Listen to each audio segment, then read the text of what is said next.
성경에 죽음을 경험하지 않고 하나님에 의해서 올리움바 된 사람이 둘이 있는데 엘리야와 또 오늘 본문의 에녹입니다. 성경은 에녹이 하나님과 동행하더니 하나님이 그를 데려가심으로 라고 이렇게 말씀하고 있습니다. 에녹이 하나님과 동행하는 삶을 살았다라고 일러주고 있고요.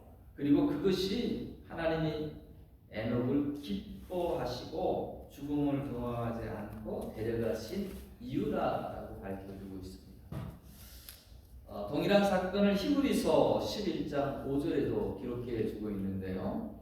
믿음으로 에녹은 죽음을 보지 않고 옮겨졌으니 하나님이 그를 옮기심으로 다시 보이지 아니하였느니라. 그가 옮겨지기 전에 하나님을 기쁘시게 하는 자라는 증거를 받았느니라 라고 말해주고 있습니다. 하나님과 동행하는 그 삶을 하나님이 기뻐 받으셨다라는 거예요. 여러분, 하나님은 우리와 함께 동행하는 것을 기뻐하십니다. 하나님은 우리와 동행하기를 원하십니다. 미가서 6장 8절에도 사람아 주께서 선한 것이 무엇임을 내게 보이시나니 여호와께 내게 구하는 것이 오직 정의를 행하며 인자를 사랑하며 겸손하게 내 하나님과 함께 행하는 것이 아니냐라고 말씀하고 계세요. 동행한다라고 하는 이 말이 무슨 뜻일까요? 동행이란 둘이 같이 걷는 것을 말합니다. 이 히브리어의 할라크인데요. 함께 걷는다라는 뜻이죠. 창세기 3장에 보면 하나님이 에덴 동산에 임하셔서 거니신다라는 표현을 하고 있습니다. 아담을 지으시고 아담과 함께 산책하시듯 그렇게 거니셨던 하나님의 모습을 우리가 연상할 수 있습니다. 친밀한 교제가 그 가운데 있었다라는 것을 느낄 수가 있지요. 에녹뿐 아니라 창세기 6장 9절에 보면 노아도 동일하게 하나님과 동행하였더라라는 표현이 쓰여지고 있습니다. 당시에 죄가 간영했던 시기이거든요.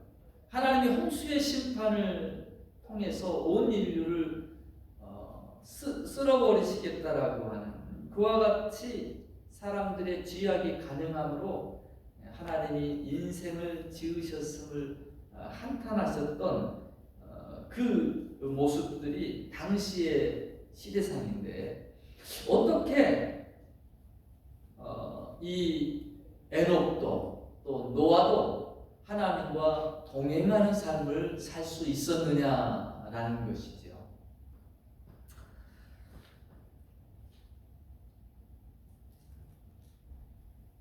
저는 그것이 언제부터 에녹이 하나님과 동행함을 살았는가 여기에 힌트를 얻을 수 있다라고 생각합니다. 창세기 5장 22절에 보면 에녹은 무드셀라를 낳은 후 300년을 하나님과 동행했다라고 그렇게 나오거든요. 언제부터 하나님과 동행했다라고요?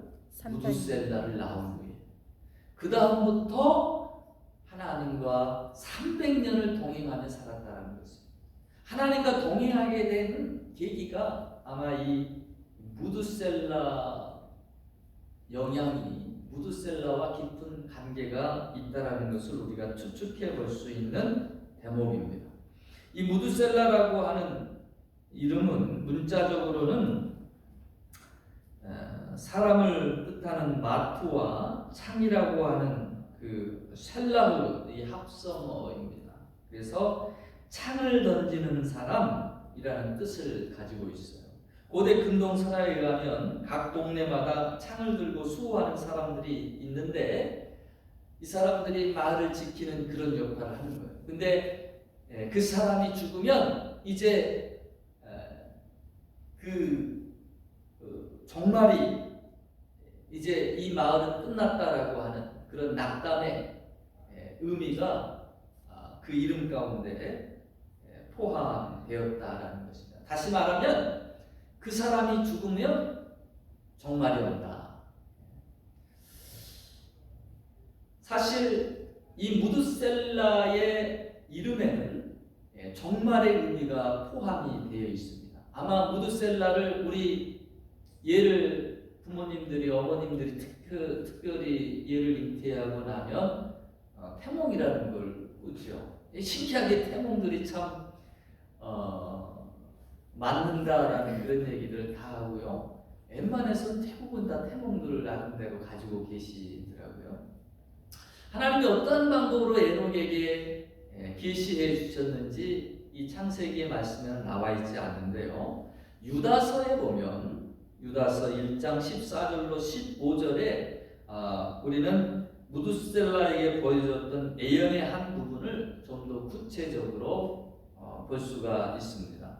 아담의 7대손 에녹이 이 사람들에 대하여도 예언하여 이르되, 에녹이 예언한 부분입니다. 보라, 주께서 그 수많은 거룩한 자와 함께 임하셨나니 이는 무사람을 심판하사 모든 경건치 않은 자가 경건하게 하지 않게 행한 모든 경건하지 않은 일과 또 경건하지 않은 죄인들이 주를 거스려 한 모든 완악한 말로 말미암아 그들을 정죄하려 하심이라 하였느니라.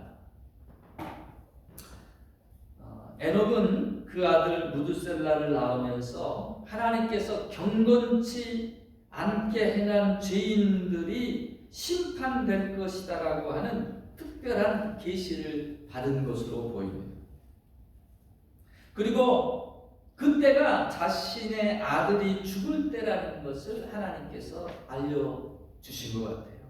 그래서 이 경고의 메시지를 받은 에녹은 아들의 이름을 무드셀라라 그렇게 이름 짓고 그가 죽으면 끝이 오리다. 그래서 아들을 볼 때마다 그 종말의 신앙으로 무장하며 그 주셨던 약속의 말씀들을 붙들었다고 보여집니다. 그렇기 때문에 그가 그 이후로부터 300년을 하나님과 동행하며 살 수 있었다라는 것이죠. 노아도 마찬가지입니다. 홍수에 대한 계시를 받고 심판의 때를 준비하면서 살아갈 때에 그가 죄악된 세상 속에서도 그 숱한 유혹 속에서도 좌로나 우로나 치우치지 않고 하나님과 동행하는 삶을 살 수 있었습니다. 지금도 세상은 죄악이 넘쳐납니다. 죄 지으면서 또 번쩍거리고 쾌락을 쫓아가면서 사람들이 재미있게 사는 것처럼 보일 수가 있어요. 마지막 날 불경건한 모든 죄악이 심판될 것이라는 것을 알지 못하면 또 잊어버리고 산다면 우리도 얼마든지 유혹 가운데 넘어갈 수 있을 것입니다. 히브리서 9장 27절에 성경은 우리가 마지막 날 하나님의 심판대 앞에 설 존재라는 것을 상기시켜 줍니다. 한번 죽는 것은 사람에게 정한 것이요 그 후에는 심판이 있으리라. 여러분, 이것을 아는 것에서부터 마지막 날 하나님의 심판대 앞에 우리가 선다라고 하는 것을 아는 것으로부터 이 에녹은 땅의 것이 아닌 하늘의 것 하나님을 바라보며 살기 시작했습니다. 어찌 보면 땅의 보화보다 하늘의 영원한 것의 가치가 더 크다는 것을 발견했기에 그가 세상의 것을 탐하지 않고 하늘의 것을 추구하면서 그렇게 기쁘게 하나님과 동행하는 결단을 할 수 있지 않았나 생각합니다. 여러분, 우리의 삶 가운데서도 우리의 마지막을 기억할 수 있어야 돼요. 내가 천년, 만년, 영원히 사는 존재가 아니라 누구나 다 하나님 앞에 심판대 앞에 서야 될 존재이다라고 하는 이 사실을 우리가 기억함으로 오늘 하루하루를 살아갈 수 있어야 됩니다. 하나님과 동행한다는 것은 그러면 무엇을 의미하는 걸까요? 하나님이 이처럼 기뻐하시며 하나님과 동행하기를 원하시고 계시는데 하나님과 동행한다라는 것 어떠한 모습을 하나님은 우리에게 원하실까요? 타락하기 전에 에덴 동산에서 하나님께서는 아담과 함께 거닐기도 하시고 근데 타락한 이후에 인생들은 하나님을 피하기 시작했습니다. 그리고 그 거룩한 하나님 앞에 죄로 얼룩진 인간은 하나님 앞에 나아갈 수가 없었습니다. 하나님과 동행한다라는 것, 요한복음 1장을 보면 태초에 말씀이 계셨다라고 그랬고요. 이 말씀이 하나님과 함께 계셨으며 이 말씀이 곧 하나님이시다라고 그랬어요. 모든 만물이 이 말씀으로 말미암아 지은 바 되었다라고. 말씀이 육신 가운데 육신을 입고 우리 가운데 임하셨으니 그 영광을 보니 독생자의 영광이며 예수 그분이 곧 예수 그리스도임을 일러주고 있거든요. 여러분 하나님은 말씀하시는 분이세요. 말씀으로 천지를 창조하셨고 또한 그 하나님의 형상과 특성을 모양을 따라 우리에게도 말의 권세를 주셨습니다. 오직 인간에게만 다른 동물에게 있지 아니하는 말의 권세가 있어요. 하나님과 교제하는 것, 여러분 이 말씀 안에서 교제하는 것입니다. 호렙산에 엘리야가 하나님을 만나는 장면이 있어요. 우리가 생각할 때 하나님은 큰 능력 가운데 신비한 하나님의 역사 가운데 그렇게 계실 거라고 생각을 하죠. 호렙산의 그 동굴 가운데 하나님이 엘리야를 세우시고 그 앞에 큰 바람이 지나가며 골짜기와 바위들을 부십니다. 그런데 그 가운데 하나님이 없었다라고. 바람이 지나간 다음에 지진이 땅을 흔들리는 얼마나 무서운 지진. 근데 그 가운데도 하나님이 계시지 않았다라고 표현합니다. 그 후에 불이 지나가는데 엄청난 불기운들이 스쳐 지나가는데 그 가운데도 하나님이 계시지 않았어요. 마지막에 세미한 소리가 있어 가로되 하나님의 음성을 엘리야가 듣게 되며 그때 하나님 앞에 얼굴을 가립니다. 하나님을 대면하는 그와 같은 의식이지요.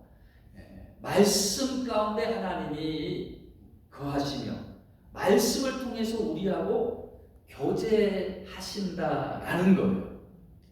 그래서 시편 1편로 1절로 3절에 보니까 복 있는 사람은 이라면서 어떤 사람이냐 2절에 보니까 여호와의 율법을 즐거워하여 그 율법을 주야로 묵상하는 자다. 어떤 자가 복이 있어요? 하나님의 말씀을 주야로 묵상하는 자. 이것이 하나님과 교제하는 것이며 이 말씀 가운데에 거하는 사람 3절에 보면 그는 시냇가에 심은 나무가 철을 따라 열매를 맺으며 그 잎사귀가 마르지 아니한 것 같으니 그가 하는 모든 일이 다 형통하리로다. 하나님의 말씀은 여러분 풍성한 축복의 열매가 맺혀지게 되어 있습니다. 에덴 동산에 하나님의 소리도 있었어요. 마귀의 소리도 있었어요. 또 사람의 소리도 있었습니다. 내가 누구의 말을 듣느냐 그리고 누구의 말을 따르느냐에 따라 판이하게 달라집니다.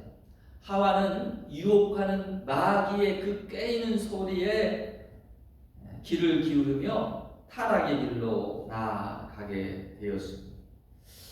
세상에도 별의별 소리가 다 있어요. 그러나 우리가 품어야 되고 우리가 귀를 기울여야 될 그 말씀은 여러분 하나님의 말씀이 되어야 될 줄로 믿습니다. 아멘.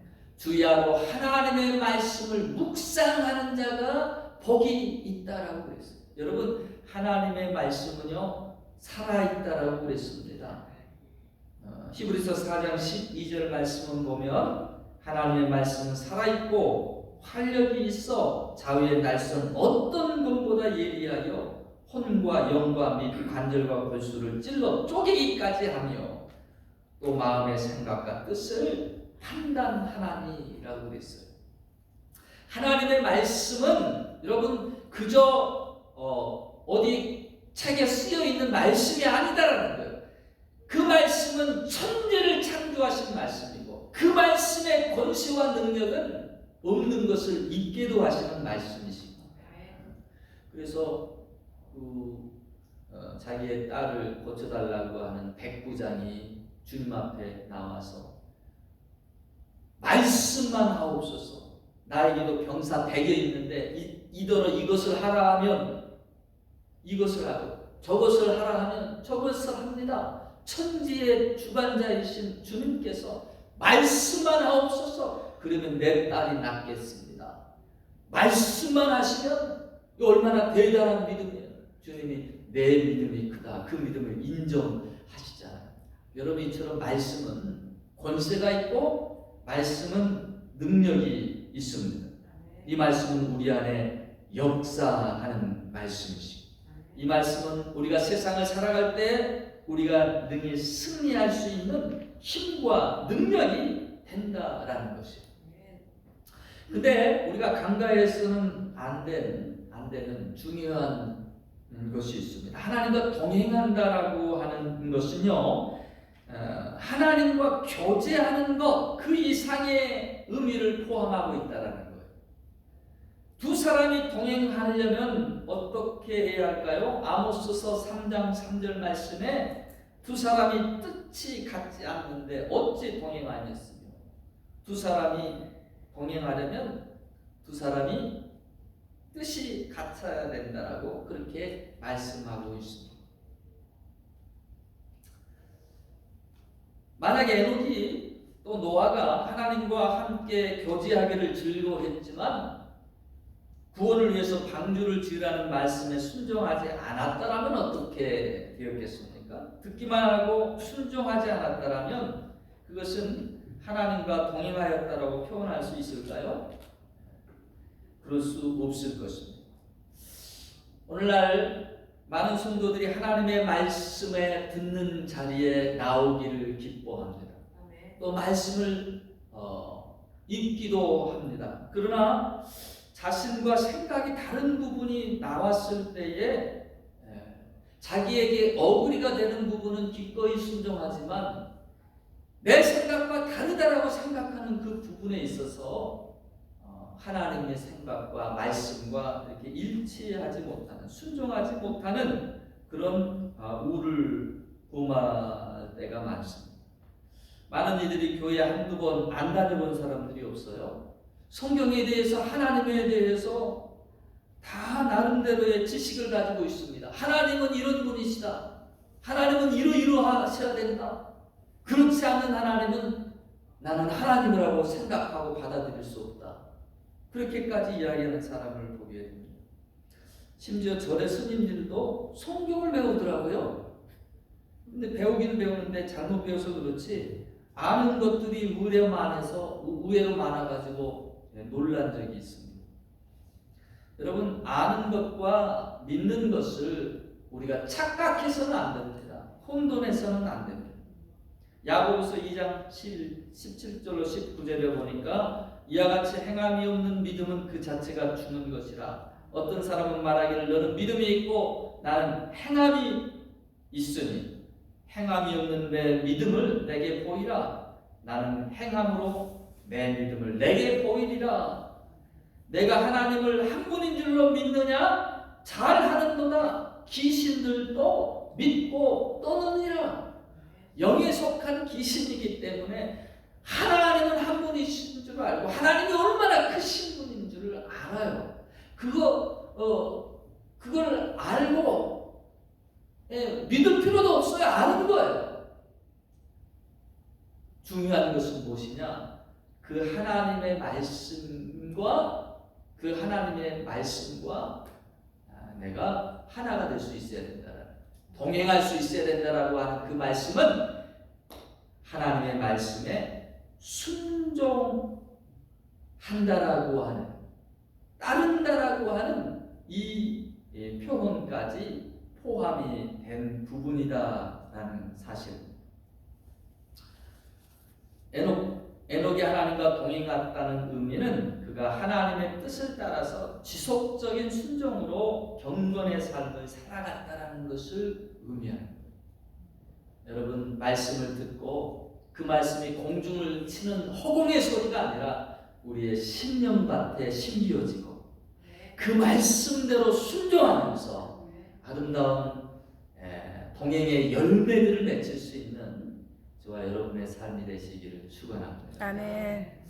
하나님의 말씀을 그럼 어떻게 하나님의 말씀과 동행한다라고 하면, 이 하나님의 말씀을 묵상하는 것이 동행의 출발점이라고 한다면 우리가 어떻게 하나님의 말씀을 어떻게 묵상해야 될까요? 우리 교회에서 6월달부터 이제 큐티로 콰이어트 타임, 경건의 훈련으로 오늘의 양식을 또 새롭게 시작합니다. 생명의 삶을 하다가 좀 어렵게 느껴지시는 분들이 있으셔서 좀 더 쉬운 걸로 또 시간을 더 단축해서 이렇게 할 수 있도록 큐티를 시작하게 됐습니다. 경건의 훈련은 금생과 내생의 약속 있는 것이라고 그랬고 우리에게 유익하다라고 그랬습니다. 여러분, 이빨 닦는 것이 제일 처음에 어렸을 때 어떠셨어요? 죽기보다 싫었죠. 몰래 그냥 안 닦고 이렇게 자다가 엄마한테 깨워가지고 그냥 등짝을 그냥 스매싱 당하고 그런 적 있지 않으셨어요? 그렇게 해서 이빨 닦는 걸 훈련하고. 근데 요즘 가족은 어떻습니까? 그 이빨 안 닦고 자면 뭔가 찝찝하고 그렇잖아요.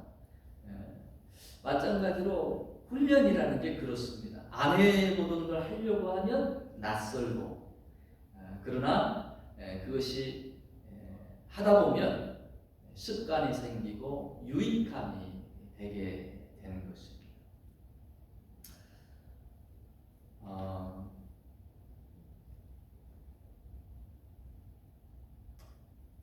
큐티를 어떻게 하느냐?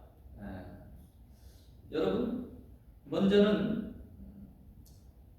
찬양으로 나아가시기를 바랍니다. 우리가 이 땅 가운데 살아가면서 보다 보면 여러 가지 소리, 여러 가지 문제, 내 개인에게도 많잖아요. 제일 먼저 찬양으로 하나님 앞에 나아가시면서 문제에 집중하기보다 하나님께 집중하시기를 바랍니다. 찬송을 하면서 마음을 하나님을 기뻐하시고 하나님께 집중하면 찬양 중에 거하시는 하나님, 그 찬양 가운데 찾아오셔요. 두 번째로는 여러분, 기도하시기를 바랍니다. 성령님께 기도하면 성령님은 진리를 깨우쳐 주시는 분이십니다. 큐티하기 전에 기억나는 내재가 있으면 회개하고, 큐티할 때 성령님 도와주시기를 그렇게 간구하면 우리가 도저히 이해할 수 없는 말씀도 진리를 성령께서 깨우쳐 주시는 그 은혜를 베풀어 주십니다. 그래서 성령과 함께 하나님의 말씀과 묵상할 수 있어야 합니다. 말씀을 묵상할 때 좋은 방법은 관찰, 해석, 적용, 그리고 경청의 순서로 하는 것이 좋습니다. 관찰한다는 것은 3번에서 5번 정도 계속 같은 말씀을 반복해서 읽으시면서 여러분, 많이 질문해 보세요. 질문은 관찰에 좋은 도구입니다. 우리 육하원칙이라고 하는 것을 학생 시절 때 배웠을 것입니다. 누가 언제 어디서 무엇을 어떻게 왜 라고 하는 질문들을 던져보시고 필기구를 통해서 나름대로 써가면서 그 가운데 하나님이 내 마음을, 내 생각을 정리해 주고 또 감추어진 부하들을 발견하게 합니다. 해석하기는 쉬운 말로 하면 교훈 찾기입니다. 그 가운데 나에게 주시는 교훈 한 문장으로 정리할 수 있으면 좋습니다. 그리고 적용은 하나님의 명령과 약속, 고백해야 될 죄가 있는지, 실천해야 될 행동이 있는지 그렇게 살펴보는 거예요. 큐티의 꽃이 적용이라고 말할 수 있습니다. 이 적용할 때에 널리 알려져 있는 세 가지의 P가 있습니다. 첫 번째로는 퍼스널, 적용은 개인적이어야 합니다. 두 번째로 프랙티컬, 적용은 실제적이고 구체적이어야 됩니다. 그리고 possible, 적용은 가능한 것이어야 합니다. 이와 같이 큐티를 했다면 여러분 나누시기를 바랍니다. 나누는 것이 은혜를 배가시킵니다. 큐티한 내용을 주변의 가족이나 친척, 친구들과도 나누시기를 바라요. 특별히 우리 131 카톡방이 있죠. 거기에 기도도 올리지만 이제부터 여러분 한두 줄이라도 큐티를 하고 하나님이 주셨던 생각을 짧게라도 적어서 올려주시기를 바랍니다. 영어가 편하신 분은 영어로 올려주시기를 바라요. 오늘 말씀에 에녹은 하나님과 동행함으로 하나님의 기뻐하심을 입었다라고 그랬습니다. 이 131 중보기도와 또 큐티의 말씀을 통해서 여러분 유익한 경건의 훈련들이 되어지시기를 바라고 하나님과 친밀한 교제와 능력들을 체험하는 은혜를 누리기를 소망합니다. 우리 모두 말씀을 통해서 하나님과 동행함으로 하나님이 기뻐하신 하나님의 음성을 듣고 또한 그 인도하심을 따라 나아가는 저와 여러분의 복된 삶 되어지시기를 주의 이름으로 축원합니다.